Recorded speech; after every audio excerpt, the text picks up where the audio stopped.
Friends, welcome to our channel. இன்றைக்கி நம்ம சின்ன வயசு ஃப்ரெண்ட்ஸை பற்றி கொஞ்சம் நினச்சி பார்ப்போமா? சின்ன வயசில் நம்ம கூட சண்டை போட்டாலும் மறுநாள் நம்ம கூட வந்து விளையாடிய நண்பர்கள் இருந்தாங்க. சின்ன வயசு ஃப்ரெண்ட்ஸ் ரொம்ப ஸ்பெஷல்.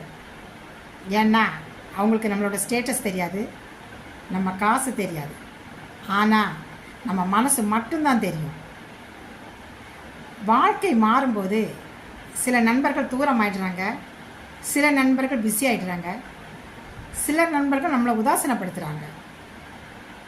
நான் அவங்களுக்கு ரொம்ப முக்கியம்னு நினச்சோம், ஆனால் நான் அவங்களுக்கு முக்கியம் இல்லையோ அப்படின்னு நம்ம மனசு கேட்கும். நண்பர்கள் தூரமாவது தவறில்லை, ஆனால் நம்ம மனசை படுத்தாமல் இருந்தால் போதும். நம்ம வாழ்க்கையில் யார் இருக்கணுமோ அவர்கள் தானாக இருப்பார்கள். உங்களை உண்மையாக மதிக்கிற ஒரு நண்பன் இருந்தால் போதும், அவனை காயப்படுத்தாதுங்க. ஓகே ஃப்ரெண்ட்ஸ், இந்த ஸ்பீச் உங்களுக்கு பிடிச்சிருந்துன்னா என்னோடய சேனலை சப்ஸ்கிரைப் பண்ணுங்கள். மீண்டும் இன்னொரு நாள் உங்களை சந்திக்கிறேன். நன்றி, வணக்கம்.